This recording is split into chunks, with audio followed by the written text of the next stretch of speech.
ఉంటే ఆకాశంలా లేకుంటే పాతాళంలా అన్నట్లు తయారైంది అంగట్ల కూరగాయల పరిస్థితి. ఒక్కో పాలి అడ్డ మీద కూలి పనులు చేసుకునేటోళ్ళు అంచుకేసుకునే పచ్చడ చేసుకుందామన్నా కొనే తట్టుండదు. ఒక్కో పాలి 3 పూటలు కూరొండుకొని తిన్నా ఫరక్ వడదన్నట్లే తయారైంది. నెరిగి టమాటాలైతే పబ్లిక్ తోని ఆటలాడుకుంటున్నాయి. చూడుర్రి ఎట్లున్నదో టమాటాల ముచ్చట. అన్నున్న అల్లున్నోట్ల శనుడు అంటే గిదే కావచ్చు పో. అంగట్లో పోసిన టమాటీలను అలక తక్కువదని కానకుంటాయిలు. నిన్న మొన్నటిదానిగా కొండెక్కి కూతబెట్టిన టమాటీలు ఇప్పుడు ఉత్తగిచ్చిన కానని కాడికి వచ్చింది. కర్నూలు జిల్లాలున్న మదనపల్లి అంగట్ల కిలో టమాటీలకు ₹1 ₹2 అడుగుతున్నారట బేరగాండ్లు. పగ్గపీర ఉన్న టమాటీలు పండిస్తే పావులో పరకు వెనకేసుకోవచ్చు అనుకుంటే ఇక ఇట్టయింది అనుకుంటా కంట నీళ్లు పెట్టుకుంటా గోడలో పోసుకుంటున్నారు రైతన్నలు. అడ్డికి పావు షేరు దుడ్డకి షేరు అన్నట్టే అడుగుతున్నారట. అందుకనే ఇగో ఇట్ట రెక్కలార పండించిన టమాటీలను నేలపాలు చేస్తున్నారు పాపం రైతన్నలు.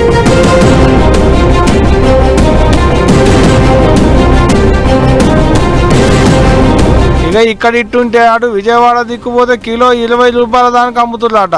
అయినా కొనే దిక్కు లేక ఏడోళ్ళాడ ఈడిగిల్ల పడే కథ అవుతుంది అంటున్నారు బేరగాండ్లు. ఎక్కువ రేటు ఉన్నప్పుడు బేరం బాగుండేదండి. ఇప్పుడు తక్కువ రేటు ఉన్నప్పుడు బేరం అసలే ఉండట్లేదు. చూస్తుండగా మొత్తం రైతు బంధువులు ఖాళీగా కూర్చున్నారు. ఇప్పుడు వినియోగదారులకి మంచి బాగుంది. వ్యాపారస్తులకి మట్టుకు ఇప్పుడు ఏం లేదు సార్. మదనపల్లిలో కరెక్టే రూపాయి. ఇక్కడ రోడ్ల మీద కూడా రైతులు టమాటా పారేసుకొని వెళ్తారు.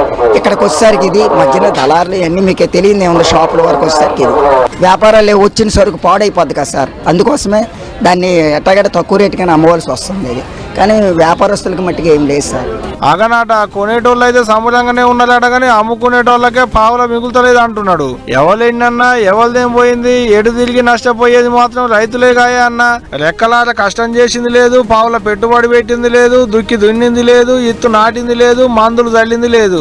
ఏసీ గదులలో కూర్చొని రైతుల కష్టాన్ని దోసుకుంటూ దళార్లు అనుకుంటా మస్తు రంది పడుతున్నారు టమాటీలు పండించిన రైతన్నలు. మరి చూడాలే సర్కారు వాళ్ళు ఏమైనా ఆశ రైతులో లేదో అనేటిదిగా రేపు